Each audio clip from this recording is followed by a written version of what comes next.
Assalamualaikum warahmatullahi wabarakatuh. Waalaikumsalam warahmatullahi wabarakatuh. Jamaah. Yeah. Oh jamaah. Yeah. Alhamdulillahirabbil alamin. Allahumma sholli ala sayyidina Muhammad wa ala ali sayyidina Muhammad. Alhamdulillah jamaah, kita ketemu lagi di Islam itu indah. Boleh tepuk tangannya? Masya Allah, tabarakallah. Ketemu lagi juga sama guru-guru kita yang Masya Allah sangat kita cintai karena Allah. Ketemu juga sama calon-calon bidadari surga. Amin. Bidadari surga udah pada sholat? Udah dong. Tapi jangan sampai ya sholat kita nih akhirnya merusak semuanya nih. Ketika kita sholat kita masih bergibah. Nauzubillah min dzalik.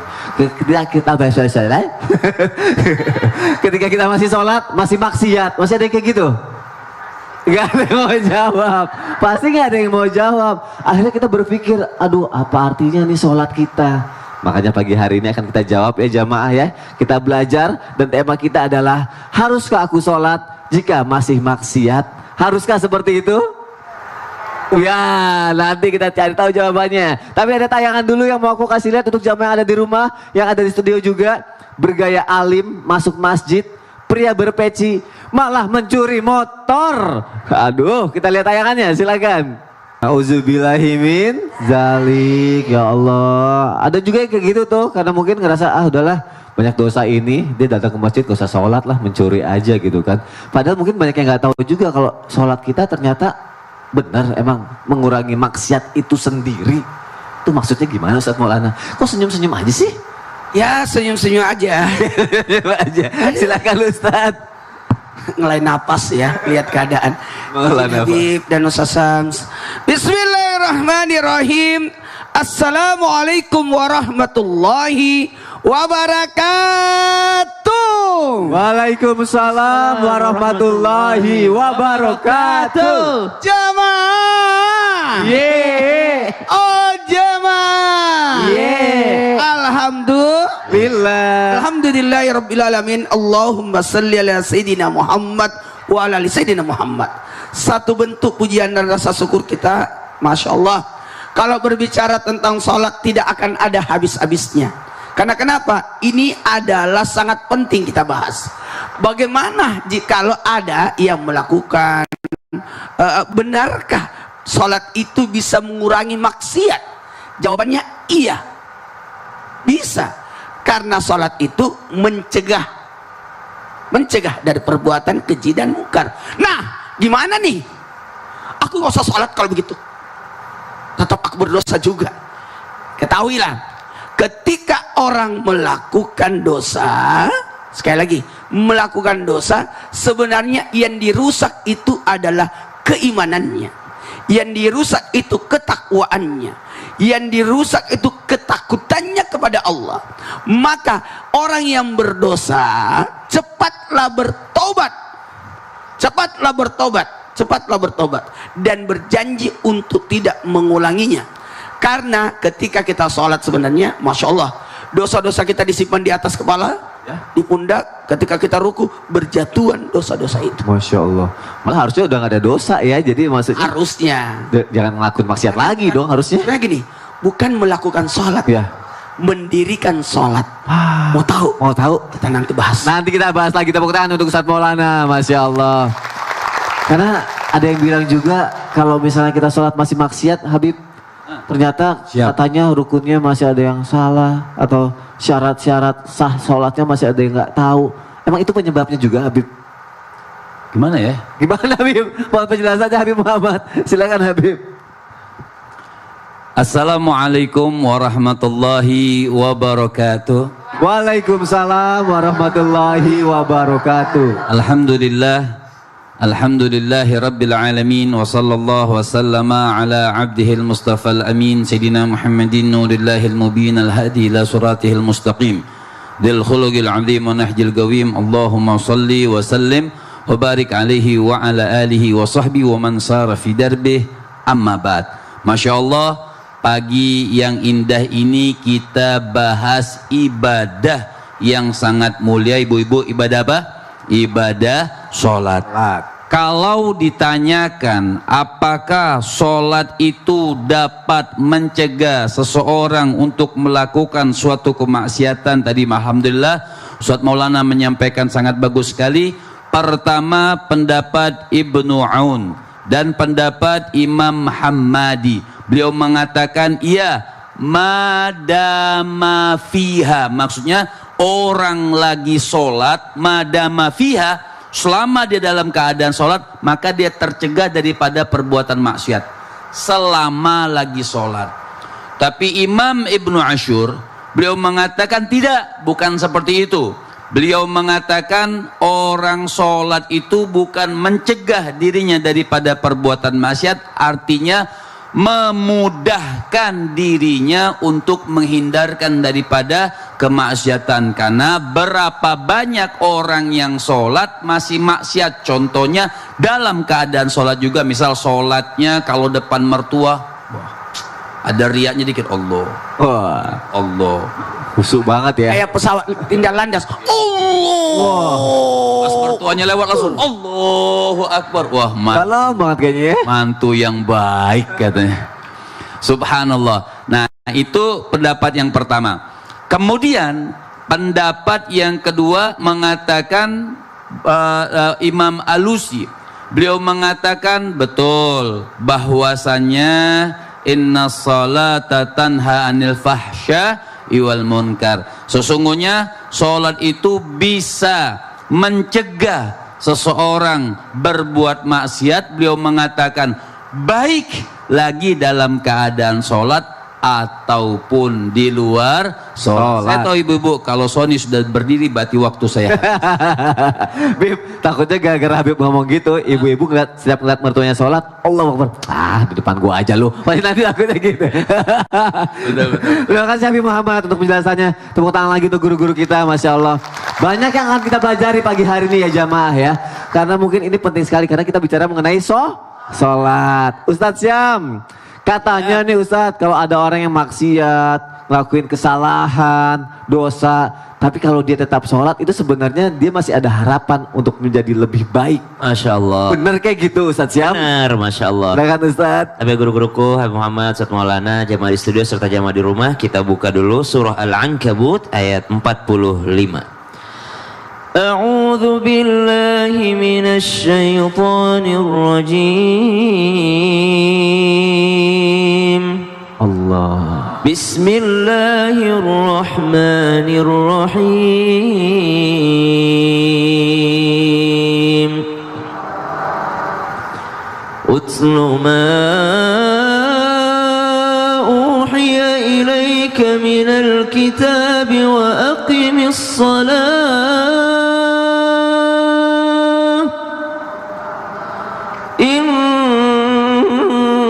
الصلاة تنهى عن الفحشاء والمنكر ولذكر الله أكبر والله يعلم ما تصنعون.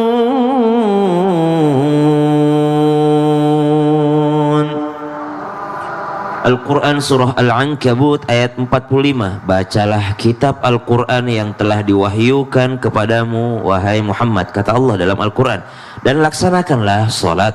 Sesungguhnya salat itu mencegah dari perbuatan keji dan mungkar, dan ketahuilah mengingat Allah itu lebih besar keutamaannya daripada ibadah yang lainnya.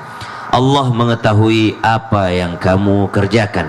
Maka dari ayat ini kita mengambil pelajaran bahwasanya sebelum kita mendirikan sholat mestinya kita mempelajari tentang sholat itu sendiri.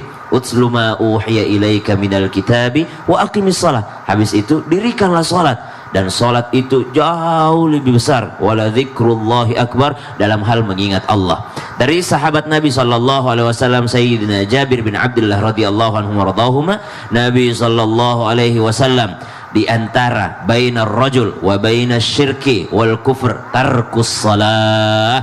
di antara seorang laki-laki, di antara kekafiran dan juga kesyirikannya, antara orang beriman dan orang yang kufur kepada Allah Subhanahu wa taala, bagaimana dia meninggalkan salatnya. Jadi kalau dikatakan apakah masih bisa salat itu memperbaiki orang lain yang ternyata dia sudah penuh dengan maksiat, ketahuilah meninggalkan salat itu sendiri sudah terhitung maksiat. Jadi kalau ada orang yang mengatakan saya ini ahli maksiat, buat apa saya sholat? Kalau anda tidak sholat, anda nambah maksiat lagi karena tidak sholat.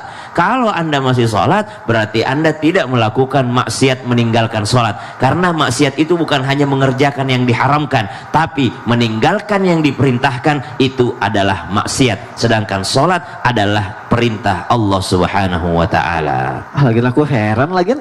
Kenapa ya masih ada orang yang sholat tapi masih maksiat gitu, bener gak sih? Maulana marah-marah dia. Setuju, bener loh. Udah sholat tapi masih maksiat. Jadi kayak artinya tuh apa? Ada 3 hal yang kalau tidak ada ini maka tidak dikategorikan sholat. 3 hal ini kalau tidak ada dalam sholat tidak dikategorikan sebagai orang yang sholat. Apa 3 halnya? Mau tahu? Iya. 1, 2, 3. 1, 2, 3. 1, 2. Cuma ngitung doang. Isinya 1, 2, 3 ini kita akan bahas setelah yang satu ini. Penasaran kan? Iya. Jamaah, oh jamaah, alhamdulillah. Yang satu itu Ini apa? Maksudnya tangannya tetap begini. jamaah. Oh jamaah. Alhamdulillah. Nah, terima kasih banyak, tepuk tangannya, tepuk tangannya. Oh, tepuk tangan, tepuk tangan.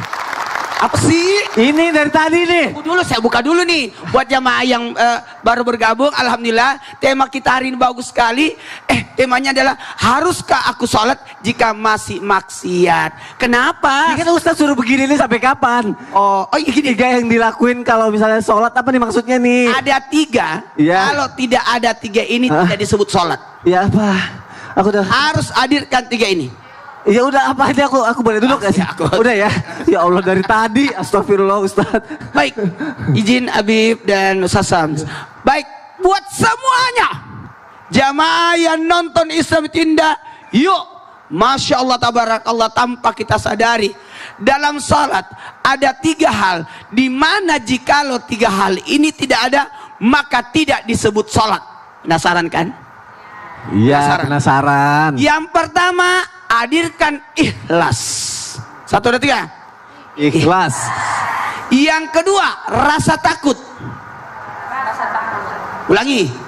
Rasa takut. 1, Ikhlas. 2, Rasa takut. 3. Zikir kepada Allah. Ulangi. Tiga-tiganya. Ikhlas. 1, Ikhlas. 2, Rasa takut. 3. Zikir. Maka yang 3 ini 1. Ketika kita ikhlas, inilah yang memerintahkan kita untuk melakukan kebaikan. Makanya kalau niat salatnya lillahi Allah. Kemudian karena memang ibadah itu harus karena Allah dan sesuai tuntunan Rasulullah. Sallu kama raaitu ini usalli. Kedua. Tahu yang kedua? Tahu yang kedua? Tahu, rasa Yang kedua takut. itu adalah rasa takut inilah yang mencegah orang berbuat keburukan. Ya inilah. Dan yang ketiga adalah zikirlah yang memerintahkan kedua-duanya. Memerintahkan melakukan kebaikan dan mencegah kepada kemungkaran. Karena dalam zikir ingat Allah itu ada Quran, ada bacaan yang luar biasa. Masya Allah. Jadi dihadirkan 3-3-nya ya. Apa itu? Ikhlas, rasa takut, zikir. Ikhlas itu memerintahkan kebaikan, kemudian rasa takut itu mencegah keburukan, kemudian zikir itulah yang menggabungkan ada perintah ada larangan. Masya Allah, tepuk tangan untuk Ustaz Maulana. Semoga setelah kita menghadirkan ketiga itu, kita udah gak ngelakuin maksiat lagi, setuju ya? Tapi Bib, siap, masih aja tapi mana? Udah dijelasin, masih aja tapi. Bib, Habiskan hari ini. habiskan hari ini. Benar gak Bib? Orang yang sholat tapi maksiat itu karena sholatnya gak khusyuk. Sebenarnya tuh cara khusyuk tuh kayak gimana sih? Apa harus merem, kayak harus dalam banget, menghayati, nangis itu sebenarnya gimana, Bib? Saya sholat lagi nangis ingat utang. Iya, saya ada, Bib. Baik, bismillahirrahmanirrahim. Riwayat Sayyidatuna Aisyah itu beliau mengatakan ketika aku bersama baginda Nabi besar Muhammad sallallahu alaihi wasallam. Kemudian beliau pengen sholat. Izin kepada Sayyidatuna Aisyah malam itu pengen ibadah kepada Allah Subhanahu wa taala. Wa dakhalal birka, masuk untuk berwudu ke kamar mandi.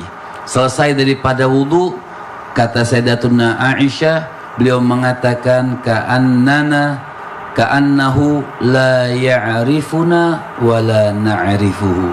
Khusyuknya Nabi waktu masuk fi hadratillah mau salat, seakan-akan beliau itu tidak kenal kepada kami dan kami tidak kenal kepada beliau. Berubah Nabi ketika mau masuk salat menghadap Allah Subhanahu wa taala. Sayyidina Imam Ali Zainal Abidin, setiap habis wudu Sayyidina Imam Ali Zainal Abidin isfarra wajhu, artinya berubah badannya itu menjadi pucat. Maka ditanyakan, wahai imam, kenapa engkau ini setiap habis berwudu berubah keadaan tubuhmu itu seperti pucat, seperti orang sakit? Kata Zainal Imam Ali Zainal Abidin, beliau mengatakan, apa kalian tidak sadar habis berwudu ini aku ini akan menghadap kepada siapa? Menghadap kepada Allah Subhanahu wa taala, maka yansa dunya, maka beliau lupa kepada dunia. Bahkan diceritakan lagi, Zainal Imam Ali Zainal Abidin lagi sujud, rumahnya terbakar. Maka orang-orang kampung, beliau lagi di masjid, beliau katakan, wahai Ali, rumahmu al-harik, al-harik. Wahai Ali, rumahmu kebakaran, rumahmu kebakaran, rumahmu kebakaran. Tetap Sayyidina Imam Ali Zainal Abidin sedikit pun tidak bergerak daripada sujudnya. Setelah selesai sujud, rumahnya sudah hangus. Ditanya, wahai Imam Ali, kenapa kau tidak batalkan sholatmu? Beliau mengatakan, ketika aku sholat sudah tidak lagi memikirkan api dunia, yang aku pikirkan api akhirat. Ini untuk membangun rasa khusyuk. Kalau dikatakan apakah khusyuk itu harus menangis? Boleh saja diantaranya. Tapi khusyuk adalah min awal takbiratul ihram. Ketika kita mengucapkan Allahu Akbar, istisyar. Ketika kita sudah masuk fi hadratillah.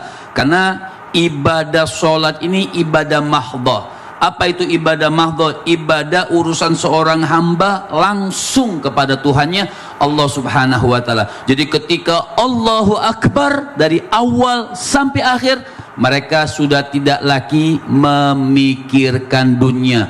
Khusyuk, betul-betul memahami tadabbur. Ketika ihdinas shiratal mustaqim, apakah harus tahu artinya? Tidak harus tahu artinya. Tapi tadabbur, khusyuk, memaknai nikmat ketika melakukan sholat. Kenapa? Kita langsung berbicara kepada Allah Subhanahu wa taala. Itu namanya khusyuk di dalam sholat. Jadi tidak lagi Allahu Akbar, wah kunci ternyata ada di bawah lemari. Waduh, baru ingat lagi. Baru ingat itu, subhanallah, itu bikin tashwish. Jadi tapi sekelas kita nih misalnya orang awam, makanya saya katakan orang khusyuk itu, di antara khusyuk sholat itu ya pelajarilah ibadah sholatnya, pelajarilah rukunnya, pelajari syaratnya, juga pelajari tata cara berwudu yang bagus. Apabila kita berwudu yang bagus, pastikan wudunya agak lama, nggak cuman kerepek-kerepek apa sih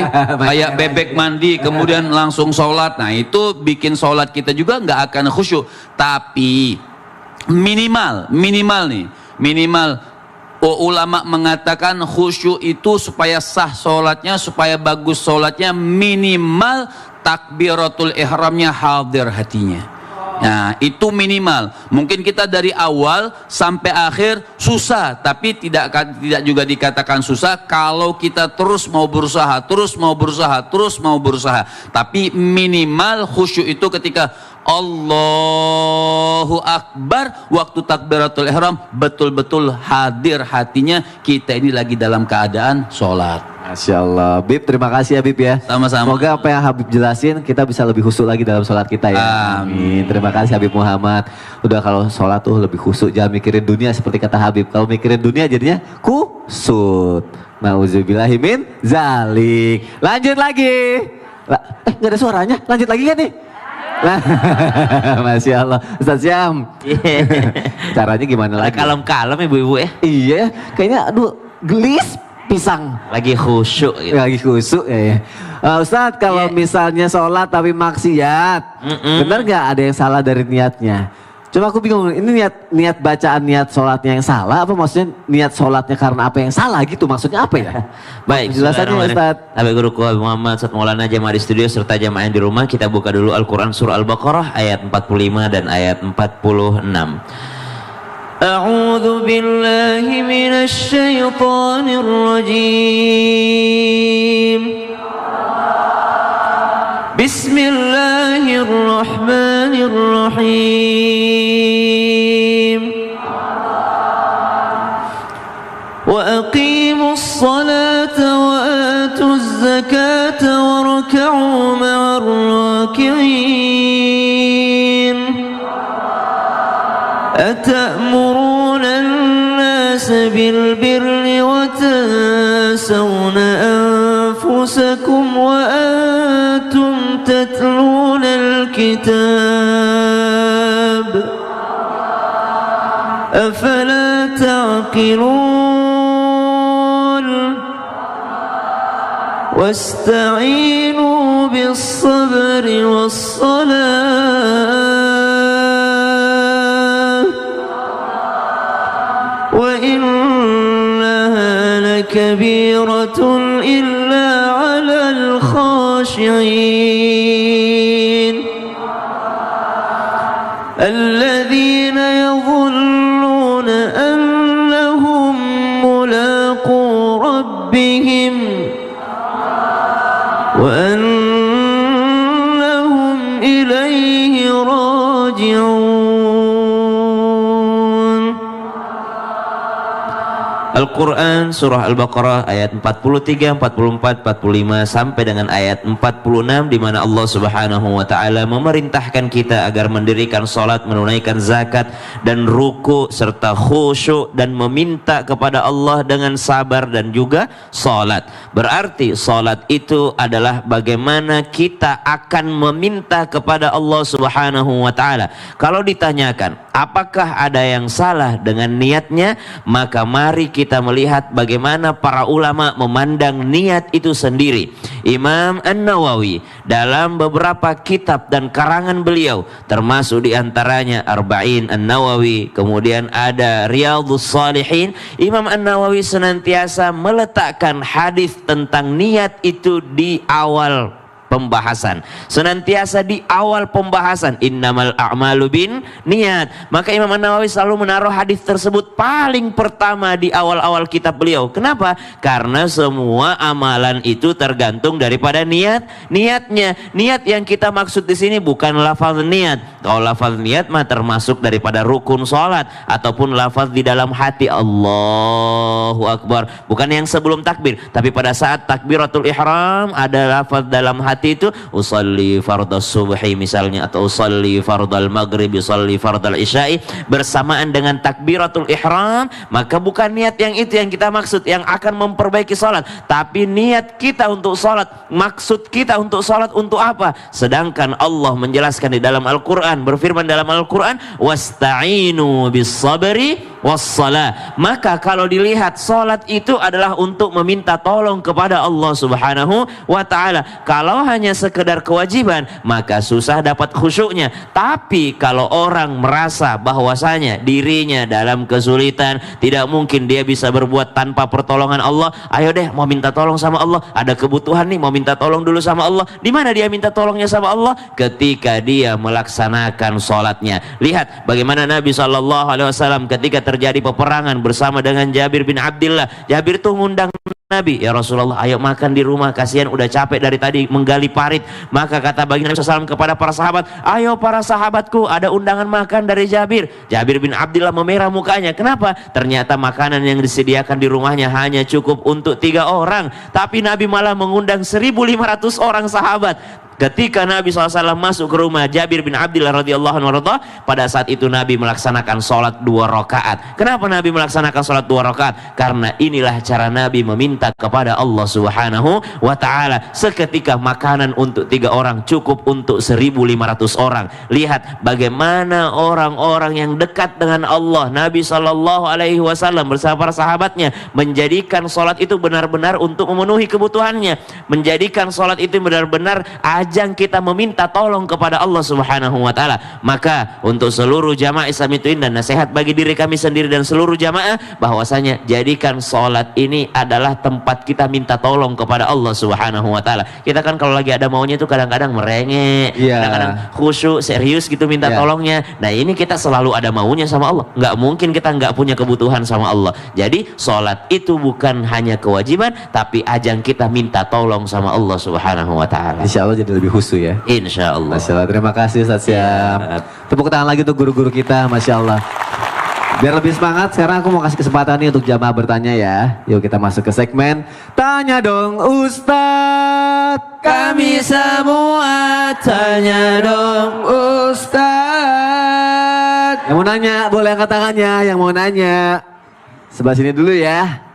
Ibu deh yang senyumnya Masya Allah manis banget. Silakan berdiri Ibu. Ya Allah.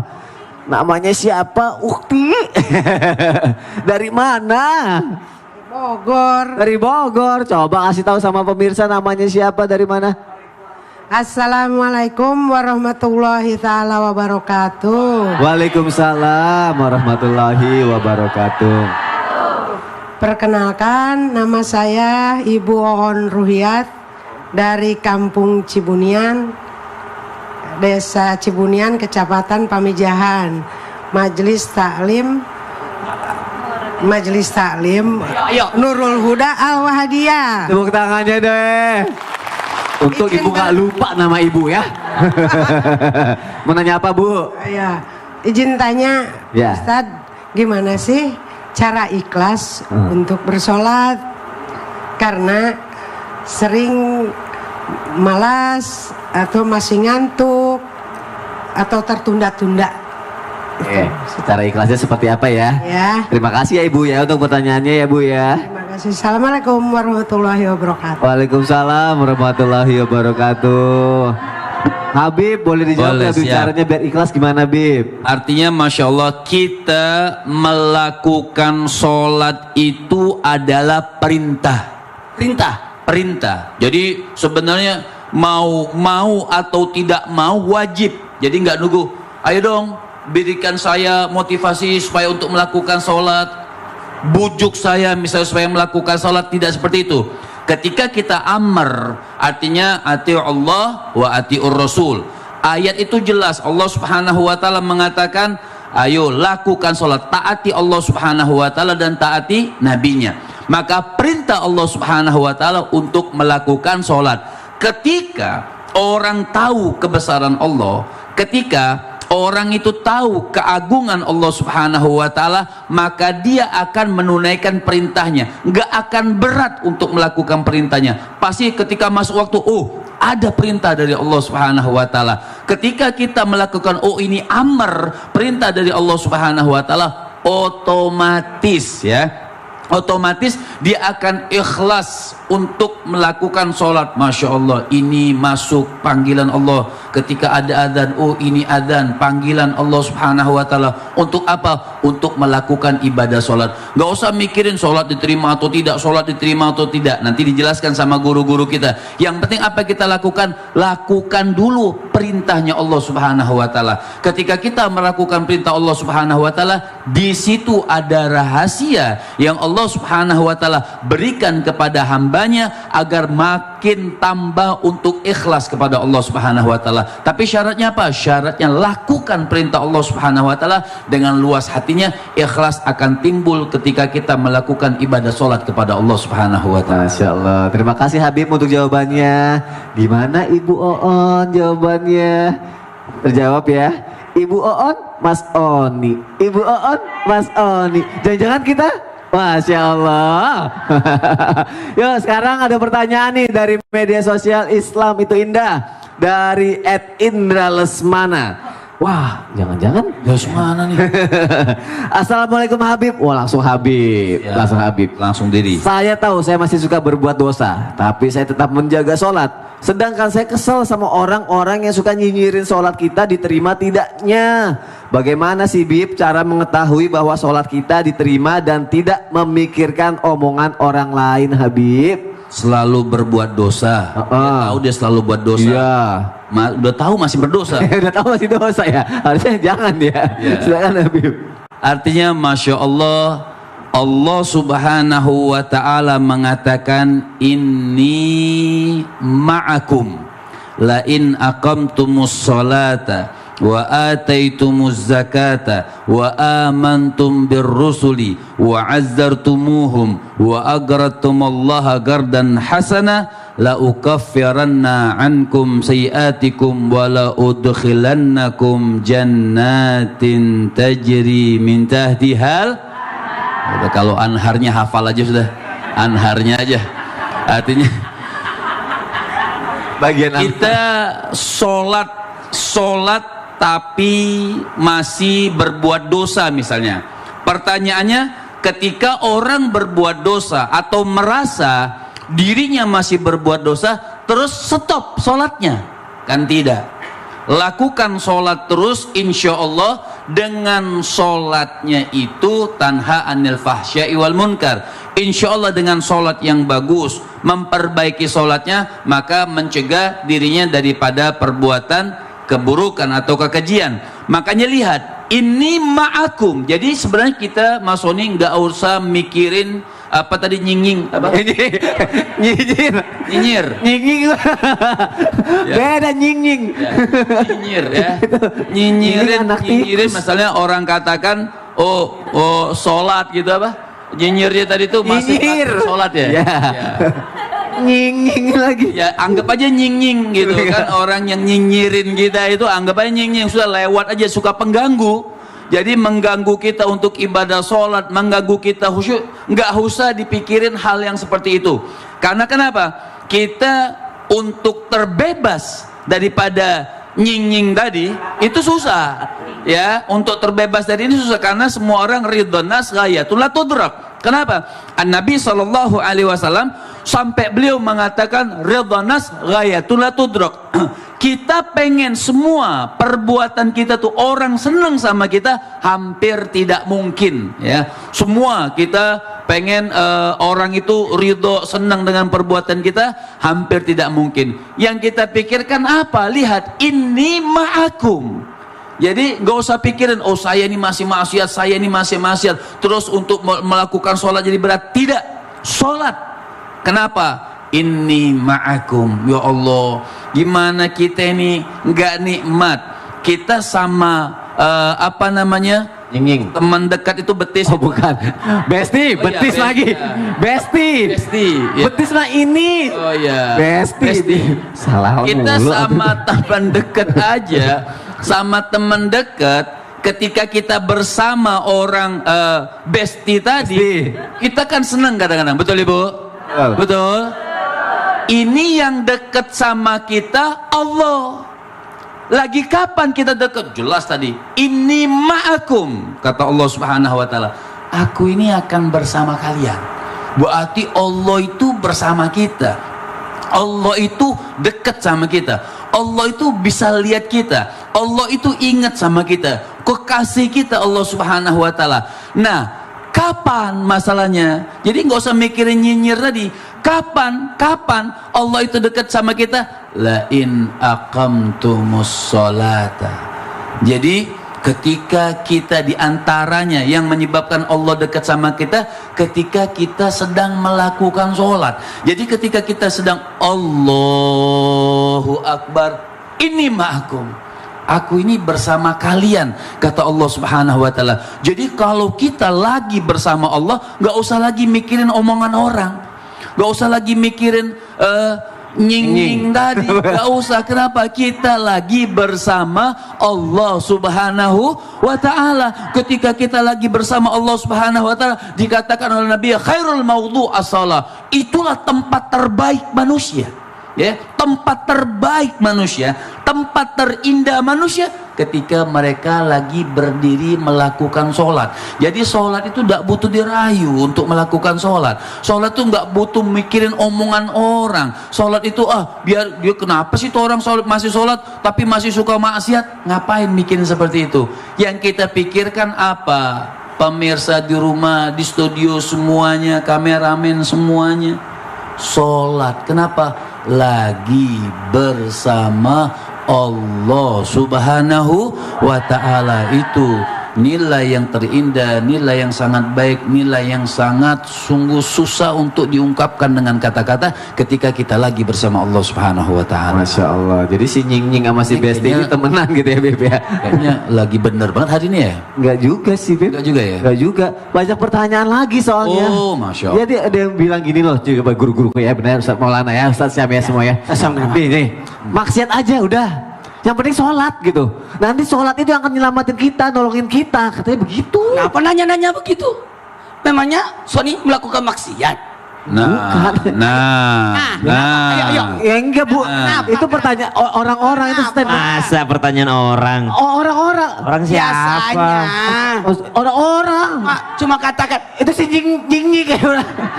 Udah, nanti dibahas aja Pak sama guru-guru kita ya. Jamaah jangan kemana-mana, tetap di Islam itu indah. Jamaah, oh jamaah. Alhamdulillah. Ada yang bilang gitu. Jamaah. Yeay. Oh jamaah. Yeay. Alhamdulillah. Alhamdulillahirabbil alamin. Kita masih di Islam itu indah. Tepuk tangannya lagi dong. Temanya juga masih sama. Haruskah aku sholat jika masih maksiat? Ustaz Maulana. Ya. Bener deh. Itu orang-orang ngerasa begitu. Bener deh. Kalau maksiat ya udah sholat. Nanti ditolongin Sony, gitu. Sony itu kan keluarga Islam itu indah. Iya. Tolonglah. Tobat. Bukan lagi. Itu orang. Udah orang lain ya. Udah Ustaz Maulana. Tolong jawab dulu deh. Tapi ada loh. Orang yang udah sholat tetap aja hidupnya gampang-gampang aja, gak susah. Tuh kenapa? Ayo. Ayo. Bisa jawab gak? Ayo. Ayo lo. Ada seseorang ditanya oleh sahabat. Aku nggak enak ngomongin ini. Kenapa? Jawab dong. Pasti kita pasti begini. Gini aja. Kepada semuanya. Ada orang gini, ada kok bisa dia kaya walaupun dia tidak sholat. Ya, yo, kenapa? Yo. Ya, pasti jawabannya, istidraj. Pasti gitu kan. Ya. Mungkin dia tersesat dikasih kesempatan. Tapi dalam hal ini ada pembelajaran. Kita ambil kutip dari satu hadis dari Abu Hurairah berkata bahwa ada seorang yang pernah mendatangi Nabi Sallallahu Alaihi Wasallam. Dia mengatakan, ya Rasulullah, ada seorang yang pernah datang, tapi dia senantiasa, mohon maaf, ini dia salat di malam hari, tapi mencuri di siang hari. Atau dibalik? Balik. Kebalik ya? Balik dong, kan malam-malam nyurinya. Oh gitu. Oh ya, kok jadi aku yang tahu? Gak. Salah ngomong mulu. Apa jawaban Rasulullah? Salat tersebut akan mencegah apa yang ia lakukan. Karena salat itu mencegah daripada perbuatan keji dan mungkar. Keji yang menghinakan, mungkar yang merusak orang.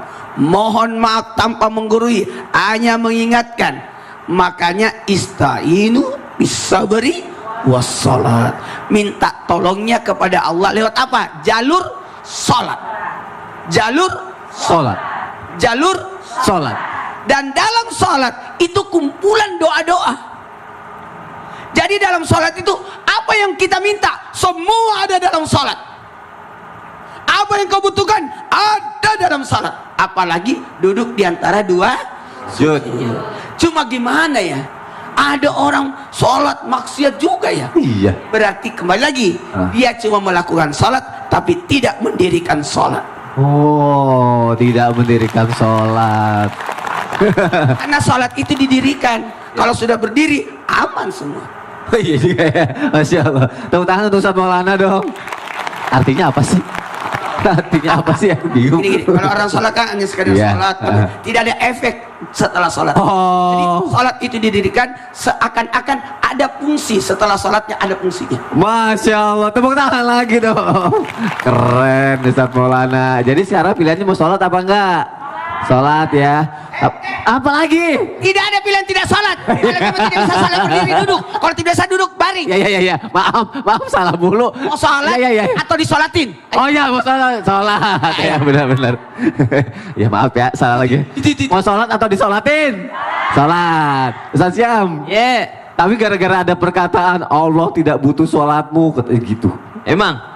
Itu akhirnya gara-gara itu jadi orang ya udah ngapain sholat, maksiat aja. Dan itu Allah sendiri yang bilang dalam Al-Quran. Terus gimana dong?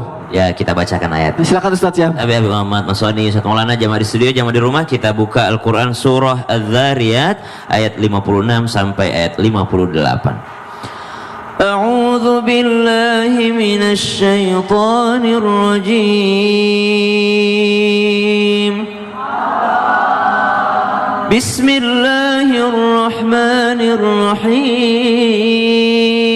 Bismillahirrahmanirrahim. وما خلقت الجن والإنس إلا ليعبدون ما أريد منهم من رزق وما أريد أن يطعمون إن الله هو الرزاق ذو القوة المتين. Allah Subhanahu wa taala berfirman di surah Az-Zariyat, aku tidak menciptakan jin dan manusia melainkan agar mereka beribadah kepadaku. Aku tidak menghendaki rezeki sedikit pun dari mereka, dan aku tidak menghendaki agar mereka memberi makan kepadaku. Sungguh Allah, dialah pemberi rezeki yang mempunyai kekuatan lagi sangat kokoh.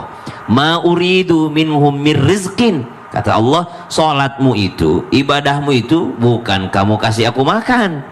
Wa ma uridu ayyut'imun, bukan berarti kau kasih aku sedang kasih aku rizki, sedang kasih aku makan. Berarti Allah tidak butuh dengan salat kita. Apakah begitu? Betul. Justru kita yang membutuhkan salat tersebut. Maka dikatakan bahwa orang yang ditakdirkan untuk melakukan salat, orang yang punya takdir melaksanakan sholat, orang yang dilahirkan di keluarga yang melaksanakan sholat, mendirikan sholat, maka itu adalah sebuah keberuntungan yang luar biasa. Kita bisa mendirikan sholat, kita bisa mendirikan sholat saja, itu adalah sebuah rezeki yang sangat luar biasa dari Allah Subhanahu wa ta'ala. Kenapa? Karena sholat itu bukan untuk Allah, tapi sholat itu adalah untuk kita sendiri. Maka dikatakan apa efek daripada sholat tersebut? Makanya di Al-Quran disebutkan simahum fi wujuhihim min atharis sujud. Para sahabat-sahabat Nabi, orang yang membersamai Nabi SAW, dan Nabi sendiri itu adalah tampak di wajahnya bekas-bekas sujud. Maka dikatakan oleh Imam Besar Masjid Al-Istiqlal, Profesor Dr. Nasaruddin Umar, beliau mengatakan simahum fi wujuhim fi athari sujud. Bekas-bekas sujud itu bukan hanya ada tanda di dahi. Bekas sujud itu orang yang habis sholat pasti bagus sosialnya.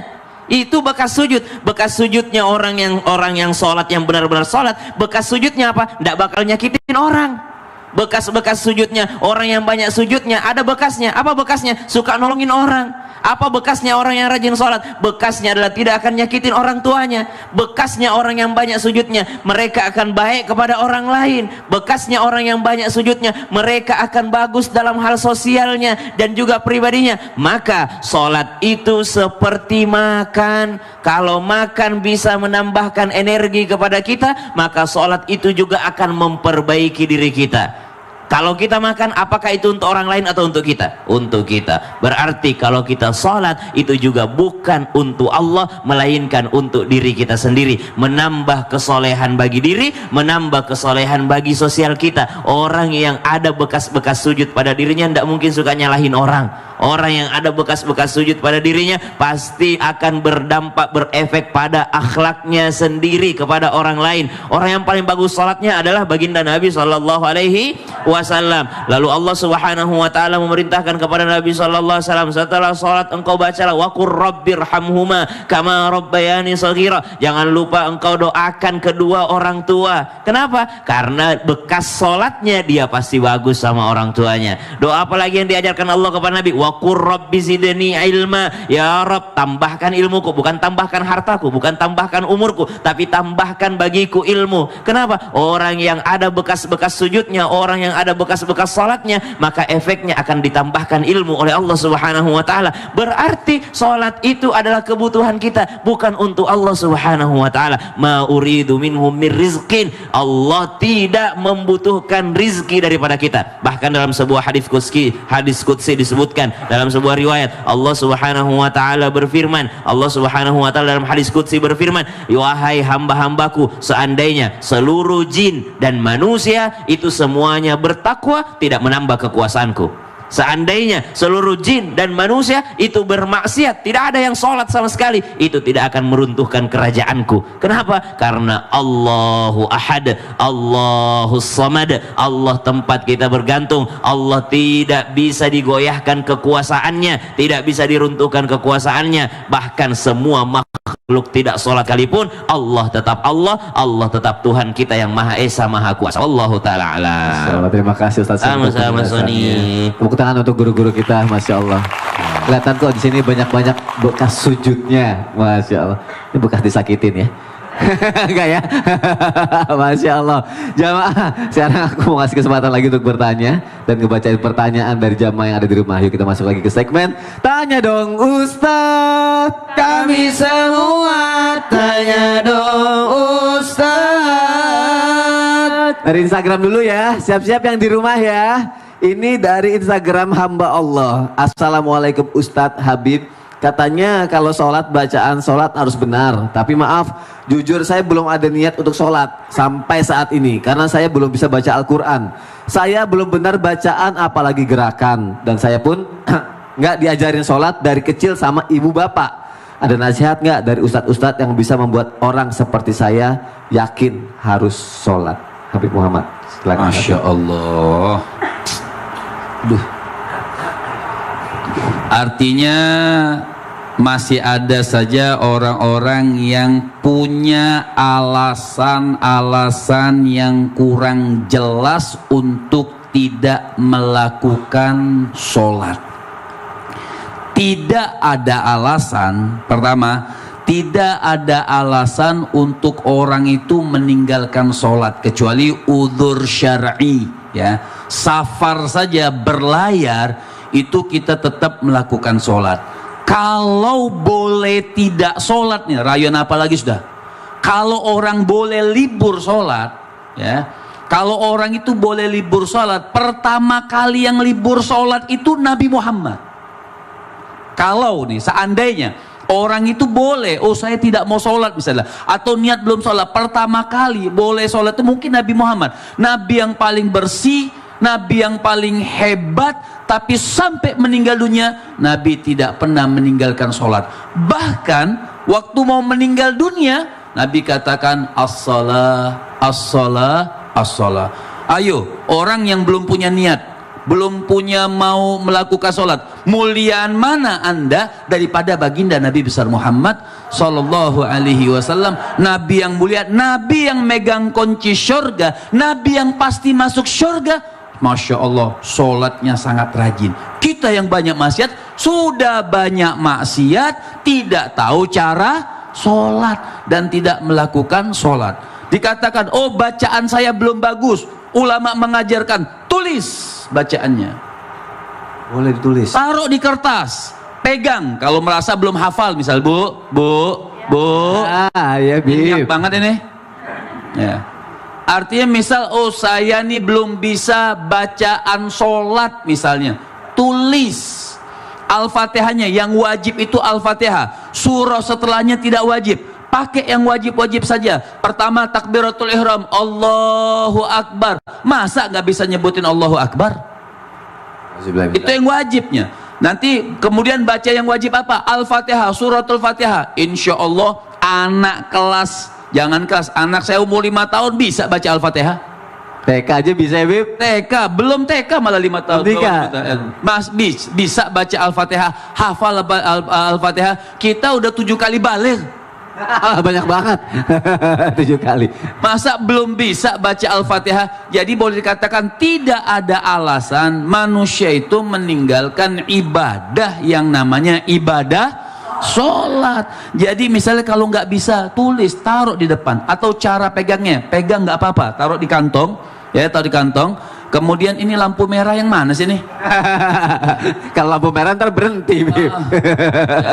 Artinya dia pegang tulisannya, nih Sony pegang tulisannya, ditulis baca Al-Fatihah. Ya, nggak bisa bahasa Arab ya, tulis dengan bahasa Latinnya, nggak masalah, tulis baca. Bismillahirrahmanirrahim, alhamdulillah. Gerakan-gerakan kalau malu untuk datangin guru, atau maaf tidak ada uangnya misal untuk bayar guru, ya Allah, buku-buku banyak banget di toko-toko kitab murah-murah, buku-buku terjemahan tata cara sholat yang bagus. Masa beli kota internet bisa, masa beli buku gak bisa? Atau dari internetnya bisa cari bagaimana tata cara sholat yang bagus, ya, dengan gerakannya Allah, rukuknya bagaimana, i'tidalnya bagaimana, sujudnya bagaimana, bisa. Jadi kalau dikatakan saya belum ada niat sholat karena belum bisa bacaannya, belum bisa gerakannya, itu sangat-sangat salah besar. Umur tidak ada yang tahu. Orang meninggalkan sholat, Masya Allah, akan mendapatkan azab dari Allah Subhanahu wa ta'ala. Jadi mulai sekarang carilah tata cara untuk melakukan ibadah sholat yang bagus. Belajar, cari duit getol, masa sholat gak getol? Aduh, kena deh. Jadi tidak ada alasan untuk tidak sholat ya Bib ya. Betul. Terima kasih Habib Muhammad. Hanya sholat pulang ya. Iya dong, Masya Allah. Tepuk tangan yuk untuk guru-guru kita. Masya Allah, terima kasih guru-guru kita atas ilmu yang bermanfaat yang sudah diberikan ya. Nah sekarang, oke, aku kasih kesempatan untuk yang ada di studio. Yang mau nanya boleh angkat tangan. Boleh angkat tangan. Ini aja deh, sebelah sini aja deh. Namanya siapa Neng? Dari mana? Assalamualaikum warahmatullahi wabarakatuh. Waalaikumsalam warahmatullahi wabarakatuh. Izin bertanya Ustadz Habib. Perkenalkan, nama saya Wisnu Harasana dari Tanjung Sari, Desa Purasari, Kecamatan Lewiliang, Bogor. Pertanyaan saya, bagaimana sholat itu, kenapa sholat itu tidak bisa mencegah seseorang dari berbuat kemaksiatan? Contohnya banyak sekali seseorang yang melalaikan sholat di akhir waktu. Contoh misalkan sholat kesiangan, sholat subuh kesiangan, bangun jam 7 pagi baru melaksanakan sholat. Itu pertanyaan dari saya. Terima kasih. Wassalamualaikum warahmatullahi wabarakatuh. Kalau kamu kesiangan, Habib, maaf, saya paling jengkel kalau ada orang lama sholat. Kenapa bisa sholat jam 7? Kenapa bisa? Hah? Kesiangannya tiap hari lagi. kesiangan tiap hari. Udah Ustaz, udah. Sabar, jangan dimarahin, kasihan ya. Maaf. Namanya juga anak hilaf gitu. Kalau kamu kesiangan, kalau virus kesayangan. Udahlah, mendingan kita sayang-sayang aja. Tetap di Summit Indah. Jamaah, oh jamaah. Alhamdulillah. Kalau Ustaz Maulana apa?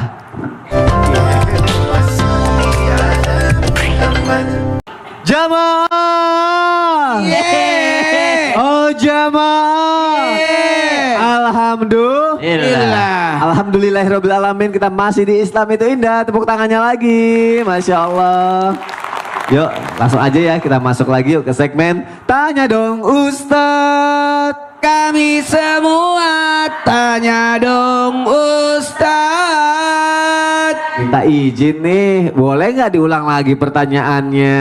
Ngambek. Iya. Masa sholat jam 7. Dong. Udah Ustadz, biar dia nanya lagi. Ayo boleh berdiri lagi Ya Pak namanya Ustadz, siapa? maaf. Bagaimana kalau kita Kenalkan nama dulu. Lagi dong, lagi. Assalamualaikum. Tuh. Ustadz udah Ustadz. Assalamualaikum warahmatullahi wabarakatuh. Waalaikumsalam. Perkenalkan, nama saya Elis Nur Hasana dari Tanjung Sari, Desa Purasari, Kecamatan Nobiliang, Bogor. Masya Allah. Izin bertanya Ustadz Habib, Ya. bagaimana kalau kita kesiangan dan sholat kita, contohnya sholat subuh, dilaksanakan pada jam 7 pagi, apakah itu harus qada atau bagaimana? Terima kasih. Assalamualaikum warahmatullahi wabarakatuh. Waalaikumsalam warahmatullahi wabarakatuh. Tuh Bib, harus qada atau bagaimana? Atau itu ada hubungannya nggak kesiangan sama kemaksiatan yang dilakuin Bib? Baik. Orang kesiangan sholat wajib diqadha atau tidak? Sholat yang ditinggalkan wajib dibayar. Kapan bayarnya? Saat itu juga. Jadi apabila dia kesiangan, kemudian dia bangun, berwudu, kemudian dia sholat, niatnya qadhaan. Jangan nunggu, walaupun boleh karena orang ketiduran tidak sengaja, dia boleh qadhanya subuh besok sekalian dengan sholat subuh, tapi dianjurkan ulama afdolnya sesegera mungkin. Kenapa? Umur tidak ada yang tahu. Ditakutkan belum sampai subuh besok dia meninggal dunia punya hutang sholat. Jadi usolli fardhu subhi rakaataini, bukan adaan tapi qadhaan, bayar hutang sebagai qadha sholat subuhnya. Dan kemudian ada nggak sih efek samping daripada meninggalkan sholat atau kesiang itu dengan perbuatan maksiat? Iya. Kenapa? Orang yang berbuat maksiat dan rajin maksiatnya, bukan rajin sholatnya, maka hatinya akan gelap. Ketika hati gelap, ruh sama jasadnya itu akan tambah malas untuk menghadap kepada Allah Subhanahu wa ta'ala. Bagaimana cara menghilangkannya supaya kita tidak malas menghilangkan hati yang gelap tersebut? Taubatan nasuha. Ayo bertaubat kepada Allah Subhanahu wa ta'ala, perbanyak istighfar. Hati-hati, takutnya diuji dengan ujian sangat berat, maka tambah berat ujiannya, maka dia akan tambah susah dalam kehidupannya. Susahnya bukan hanya di dunia, juga susahnya di akhirat. Jadi buat semuanya, di akhir daripada segmen ini, ayo tingkatkan ibadah sholat kita. Teruskan sholat. Mau ketinggalan, oh saya ketinggalan, bayar. Ketinggalan sholat duhur, langsung bayar. Ketinggalan sholat asar, langsung bayar. Ketinggalan sholat maghrib, langsung bayar. Jadi tidak ada alasan buat kita untuk tidak bayar hutang sholat atau meninggalkan sholat, tidak ibadah sholat kepada Allah Subhanahu wa ta'ala. Silakan Ustaz Maulana. Haruskah aku sholat jika aku masih maksiat? Jawabannya adalah harus, karena sholat adalah kewajiban. Ketika kita melakukan sholat, berarti kita melakukan kewajiban kita, melakukan perintah Allah. Dan ketika justru dia sudah melakukan maksiat, lalu dia tidak sholat, maka bertumpuk dosanya lagi karena melakukan maksiat berikutnya, yakni meninggalkan sholat. Di zaman dahulu ada wanita yang menghadap kepada Nabi Musa dengan dosanya.